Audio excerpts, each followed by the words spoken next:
Ladies and gentlemen, my name is TotalBiscuit. I'm here to ask and answer one simple question. WTF is Punch Club? Punch Club is a fighting management game, at least that's what the company that made it claims, by Lazy Bear Games, published by Tiny Build, you can see down in the corner there. I don't know if that's true. I mean, if we were to head over to their Steam page, we could find out exactly what they think it is and what everyone else thinks it is. Well, they think it's a management game, a strategy game, and it's got fighting involved in it, which I suppose is true. They claim it's a fighter management sim with RPG and tycoon elements. I strongly disagree with a lot of that.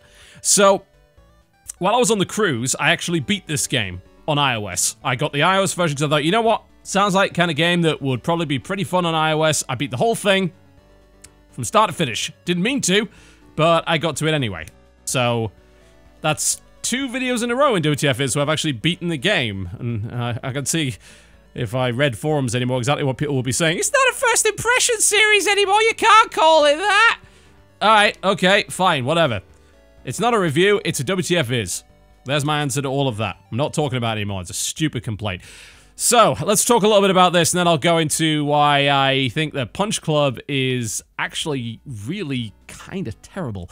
Alright, so, just looking at the options here, you've got your resolution options, window mode on and off, which is good, because the game involves doing a whole lot of nothing, so having window mode is very helpful. You've got a retro effect here, which just kind of puts scan lines over everything.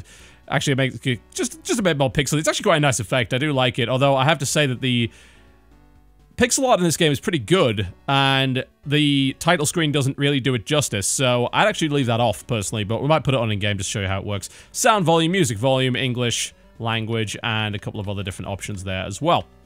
The game's entirely mouse-driven, so there was no reason to have rebindable keys or anything along those lines. None at all. You might think, well, what about hotkeys? The game doesn't need them. Like, the game doesn't need them, trust me, and you'll see why in a minute. Okay, I'm gonna jump into, so this is a save file. It's a little bit, it's not very far into the game, but it's far enough to demonstrate it. Obviously, I didn't really want to have to play the game through again, considering I've already beaten it, so I grabbed this save file, and this should show you the basics of the game and give you an idea as to what I think of it. So let's load in. Alright, so this is your character. I'm currently sitting around in the sports store, which is a trap, by the way. This is one of the many red herrings in the game. It's like, hey, yeah, you can spend your money on buying gym gear. It's a waste of money. It's not even worth it. But anyway, so the game, as I mentioned, is a fighting sort of management game, and it's based around winning fights, winning either underground street fights or fights in a league, which allow you to become a champion and advance the story. In terms of the story, there's actually a little, that's the wrong button. There is a story progression thing here. Close your eyes for the next 30 seconds if you don't want to see minor spoilers. But you can see right here that you've got a bunch of icons. I won't hover over them because that would reveal plot elements. But this sort of shows you the tree and then hides a bunch of it, which makes showing the tree ultimately kind of pointless in my opinion. Now, this, at least early on, makes you think, oh, there's a bunch of choices in this game. There actually really aren't. Like, the game has very few meaningful decisions to make when it comes to the actual story. And as far as I can tell, despite the game claiming to have multiple endings, it only seems to have one. I mean, I've looked, I really did. I beat the game. I thought, okay, was there another ending maybe? And I looked on YouTube and all the endings were the same. So I'm not really sure what's going on with that, but at least it does give you some indication as to what you need to do next in order to advance the story, which is quite nice. So what do you need to do? Well, you've got to train up your stats, and these are your main stats up here. Strength, agility, and stamina. Now, it's pretty much impossible to keep all 3 of these at a high level, because training requires time. You'll see this timer over here. It shouldn't really be ticking away because I'm not doing anything right now, but as I take on activities, this timer is going to run down, and every day, if you can believe this, you lose stats at the end of each day, which is, I might add, infuriating, but I'll talk a little bit about that later. It's probably necessary, considering the design of the game, but that's because I think the design of the game is not very good. One way or the other, you are probably going to want to specialize at least one of these stats. You can make one a secondary. By the end of my playthrough, I had stamina at 15, I had strength at, I think, 12, and my agility was, like, 5 or 6, you know, because you can't really keep all of those stats at very high level. It's just not possible. With the stat decay and just what it takes to actually train, it just can't be done. So what do? Well, you have a city map here, and it has various locations on it. Now, if you want to make some money, which you will need, especially early on in the game in order to live and buy food, then you need to go to work. There are a couple of jobs available in the game. You can go and deliver pizza, you can go and work at the construction site, and you can also earn money by winning fights. So there are a couple of different fighting leagues available. The Rookie League is what you start in and will spend the majority of the game in. And Ultimate Fights are basically underground street fights. They can earn you quite a lot of money in skill points, but there's a bit of a risk because you can get injured while doing them, which will give you a debuff for a few days, which can only be cured by going to the Chinese doctor, who will charge you $75 for the privilege. Now, traveling around the town requires either time or money. So if I spend some money, then I will be able to take the bus, which means that no time will elapse. However, if I just choose to walk, then it will take time, but it won't cost any money.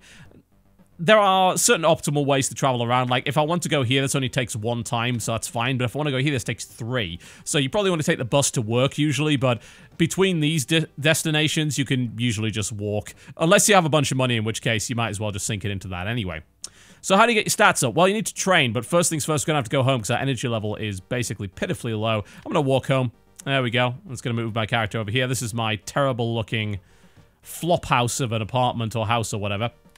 In the fridge, I will find some food. I have eaten up to pretty much maximum here, so I don't need to worry about that.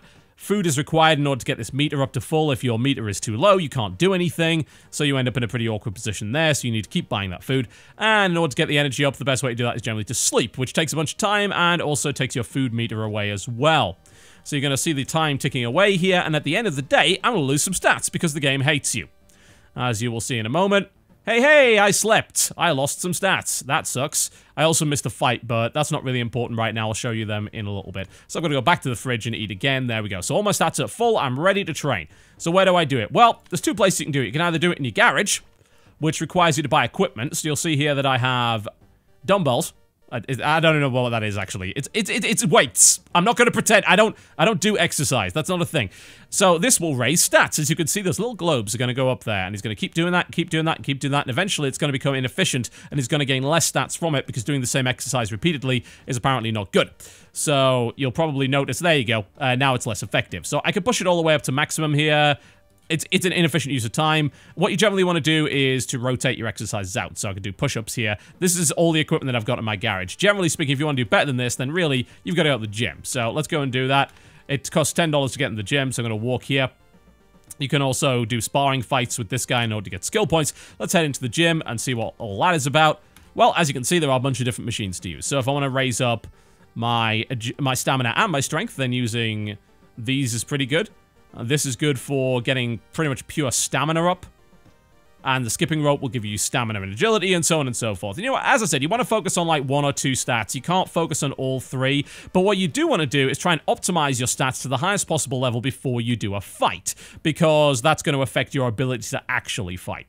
The only other thing that's going to affect your ability to fight is your skill tree. So we'll head on over here to see what's going on with that. So as you complete fights, you'll gain skill points. This allows you to unlock one of 4 trees. The basic tree right here, which gives you some basic little moves you can use. As you can see, you know, it's all pretty obvious.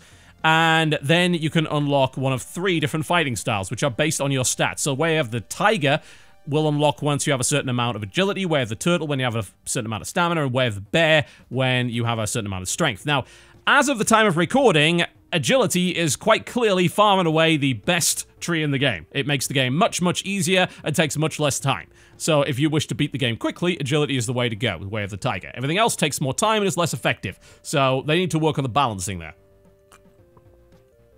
Now, if I head to where the bear, you will notice I've got some better skills here. And some of these skills have attributes. So Knee Crush, for instance, can debuff a target for stamina and agility. And you'll notice a couple of stats under there, and that's going to equal the strength of the hit, the chance to hit it, and the amount of energy that the hit uses. If you run out of energy in a fight, you get knocked flat on your ass and take a ton of damage. That's not good. The powerful uppercut right here uses a lot of energy, debuffs the target for stamina, which is quite nice. Its accuracy maybe isn't so good. The boxing punch, on the other hand, is a fairly efficient way to do things. And you also have a stance here. Now, this is one of my big complaints with the game. The game does a really poor job of being transparent with its stats. So these tactics, for instance. Balanced versus Way of the Bear. I don't know what the difference is, except for what that tooltip tells me. It doesn't give me a statistical indicator of what's going on. So I want to get into a fight to demonstrate exactly how it's going to happen. So we're going to go into a fight tomorrow. So let's get our agility up to 2 before we do that. Because obviously we're going to get a drop at the end of this. It's not going to be too bad, but give us a bit more agility. That's going to give us a little bit of a accuracy boost, and we can pretty much be ready for a fight here. And we can do the Rookie League, and I'll show you exactly how the fighting system works. And also one of my many problems with this game, because as you're probably noticing, this game is not very involved when it comes to actually doing anything. So you might be thinking, oh, well, I assume then, as a result, that the meat of the game is in the fighting system. You would assume incorrectly. All right, we're going to sign up to... Oh, damn. I screwed that up completely. I had to sign up to that. So the next fight's going to be in 2 days, but there's going to be an ultimate fight tomorrow, so we can do that. So I guess we can keep training for the time being. We still have... Although, actually, we probably shouldn't, because we're running pretty low on money. Although I do have some meat still in the fridge, so I'll be all right. So I can keep training. I can maybe try and get my strength up to 6. I don't know if I can do that in 1 day, but as you'll notice, once my food counter gets too low, you won't be able to do anything yet. So...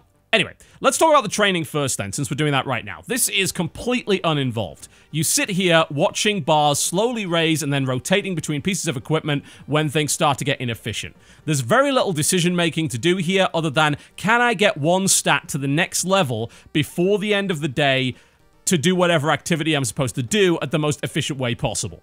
Because at the end of the day, you're going to lose stats, and a lot of this hard work is going to be for nothing.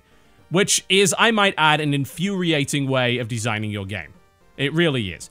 I understand that maybe there should be some way for your character to lose stats, maybe through injuries or in-game events. But having your character lose stats every single day turns this game into what I would call a giant grind. Now, we've been talking a lot about grind over the past few weeks on the channel, and misconceptions as to what grind is, what it isn't, and all that sort of thing. Well, I think this game personifies grind in the worst possible way. Because to me, grinding is a repetitive core gameplay loop that is in itself not involving and enjoyable on its own. That's what a grind is to me. There are games like Dynasty Warriors that have very repetitive combat, and really you're just slashing your way through bunches of enemies. Warframe's kind of like that as well. People will argue, well, that's a grind. Well, it's only a grind if the sole purpose of you doing it is to get the reward at the end and you're not actually enjoying the process. I enjoy the process in those games. You know, and really, if you boil it down, a lot of games are very grindy like that. The problem is, this game, well, it doesn't hide the grind very well. And the core gameplay loop is barely a core gameplay loop. It is a repetitive click fest. I mean, really, there's some decision-making going on in this game, but outside of that, this game is a clicker. Like, it's a secret clicker. They just try to hide it under its interesting theme and a couple of different decisions. But ultimately, this game is about clicking.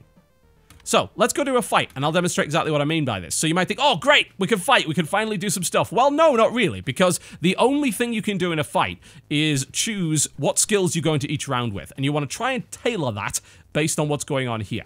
So, the problem with trying to tailor this is that the game doesn't give you enough information to properly do it. Here's a good example of that. Balanced tactic.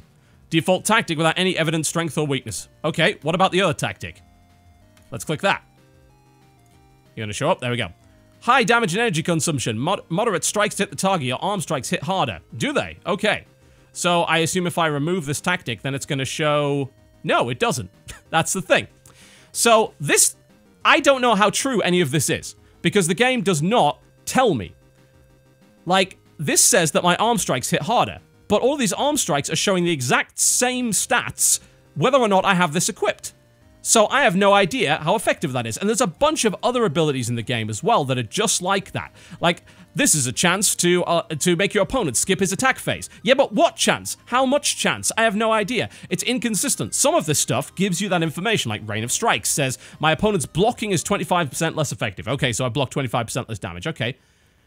But what about this? You know, wind flow dodge consumes less energy, but is more agility dependent. Okay, well, I kind of understand that. You know, but when it comes to low kick, you know, does that happen every time? And then there are other things, like the strike modifiers that you can get in the skill tree, and I just have no idea how effective any of them are. because the game just flat out refuses to tell you, which is really frustrating, because the only strategic element that this game has is in the choice of these skills before you go into each fight, based on what your opponent can do. So this guy is a kicker, yeah? So big kicker, alright, so I've got to deal with that, and my blocking's going to suck, and he also has wind flow dodge. This guy's probably going to beat my ass, you know, because strength builds generally don't beat these agility builds very well. And honestly, you can't really do a great deal, especially not in the late game, to actually change that. So, what have I got? Well, block it. I can block, but it kind of sucks. So I'm going to take that away, put a cross punch, and I've got boxing punch there as well. Is there anything else that I can do? Well, not really. I mean, I can put uppercut in there.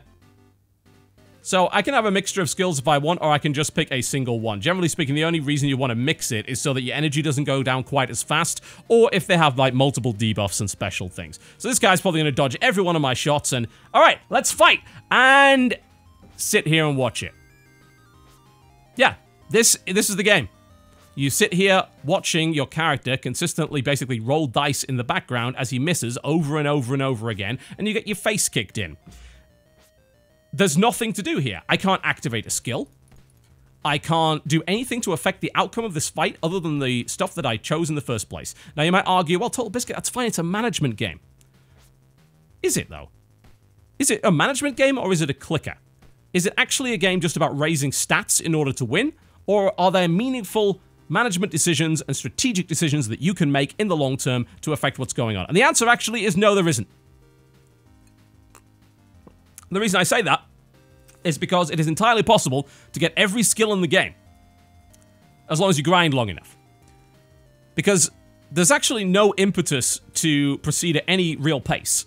The game doesn't punish you for advancing slowly, outside of making it longer to finish the game. There's no time limit on anything. There's no urgency to anything. So I can literally unlock every skill in this game, and then just equip the right ones based on each person. The ones that work the best. And everything else is based on dice rolling. You know? How many dodges does the opponent get? What's worse about the fighting system is that it uses an attack phase kind of system that isn't clearly explained.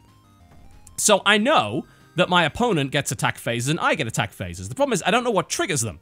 So it's possible for my opponent to hit me 8 or 9 times in a row, and it gives me no indication as to why that was.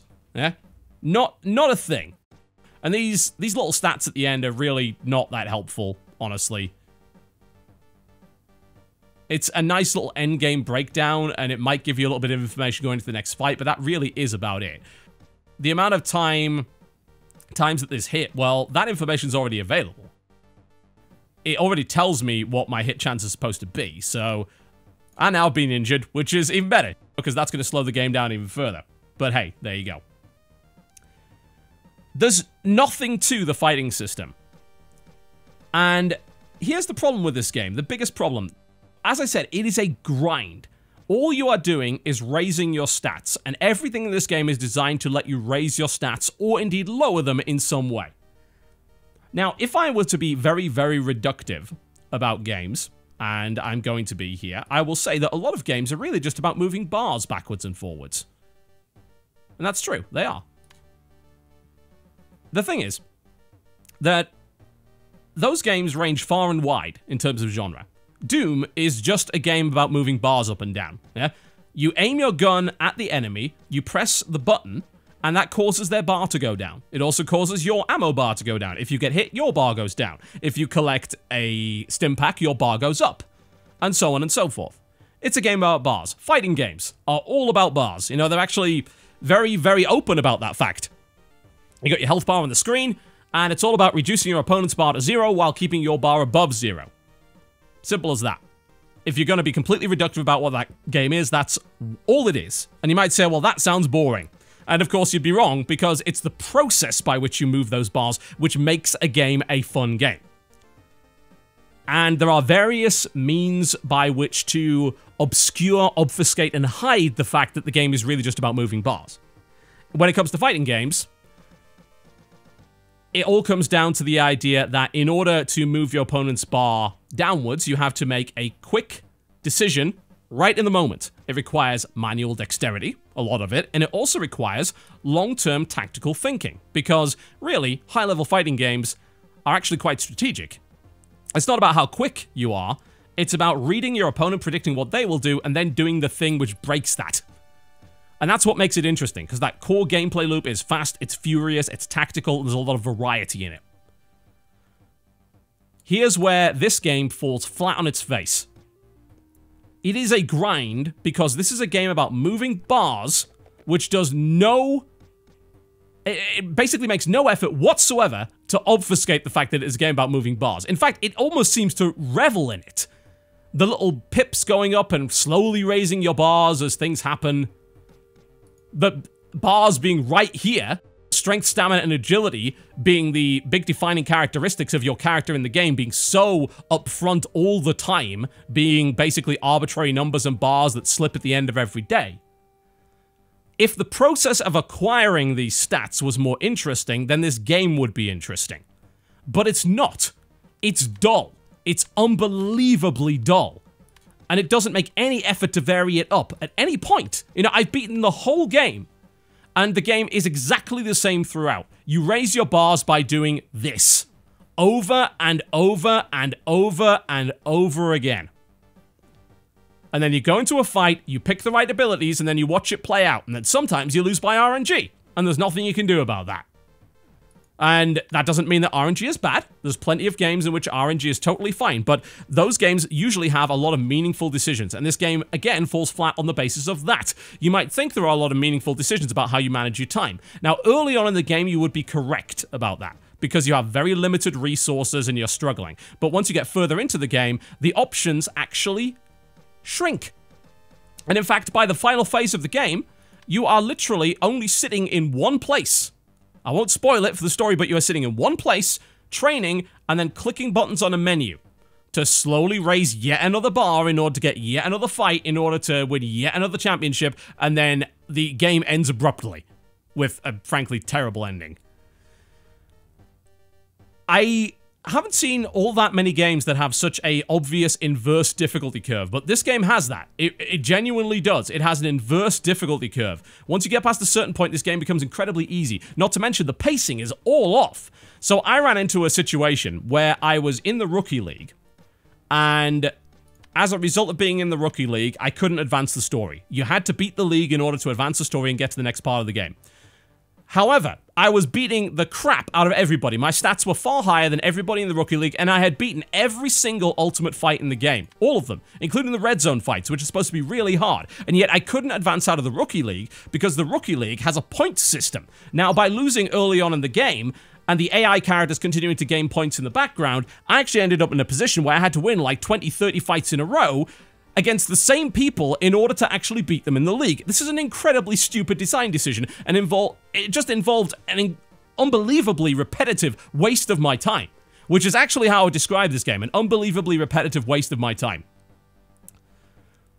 There's so many things that this game would need to do in order to keep me more engaged. It would need to have more random events, more interesting characters. You know, here you go to the bar, you can test yourself in what's basically, you know, a takeoff of Fight Club, you know? So I could beat up this guy and I'll gain skill points for it, but this burns out halfway through the game as well. You do 5 of these fights, he then gives you a quest, and then nothing else happens.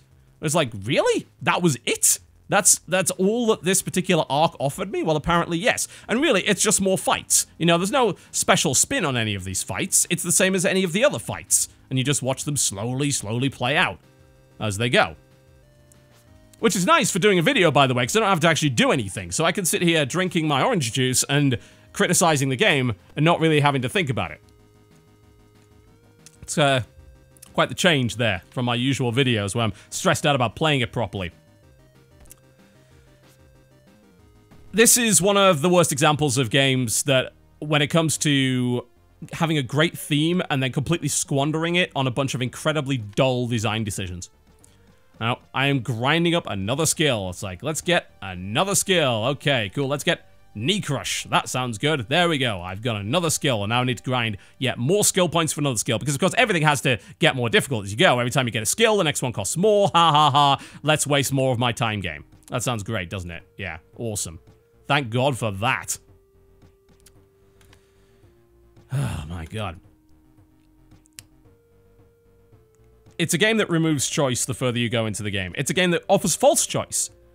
Like, for instance, it says, hey, you can get a girlfriend or not. Well, let me spoil this for you by saying getting a girlfriend is objectively better than not getting one, because there is no downside to having a girlfriend. Even if you neglect her for weeks on end, the only downside is that you can't then get the buff from her, which of course you can get back by spending a bit of time with her. The thing is, without the girlfriend, there is no alternative for that buff in the first place, so that's a false choice. That isn't a choice anymore. Not in the slightest, yeah? Basically, get a girlfriend, because that's the right way to do things. The game doesn't have anywhere near enough random events to keep you interested. Apparently, you can get mugged. Now, in the iOS game, after spending about 10 hours, maybe 12, beating the game, I wasn't mugged once outside of the intro sequence, which you can't avoid. Apparently, that's something that's just missing from the iOS version. But hey, you can do that in the PC version, but that's something that can randomly happen to you, even if you are actually in a bus or whatever, traveling, and you can lose half your money if you lose those fighters. And the interesting thing about the muggers is apparently, statistically, they are better than most of the fighters in the game, which makes no thematic sense. But it's there just to dick you over. It's a mechanic specifically there to dick you over and slow you down. Because if you see through the facade of this game, and you see through what is honestly a really cool theme, awesome pixel art, and some really fun, if somewhat repetitive music, then this is a game entirely about raising bars. It's not about meeting interesting people. It's not about making meaningful decisions, because there are almost no meaningful decisions to make in the game. It is about raising bars, beating non-interactive fights, and doing that over and over again until the game abruptly ends. And you wonder why the hell you wasted your time with it. That's how I felt with this. This game is the very best example of a terrible grind. Of a core gameplay loop that's barely a gameplay loop. Of decisions that, frankly, don't really matter. You know, a game that is clearly designed to be played in one optimal way only.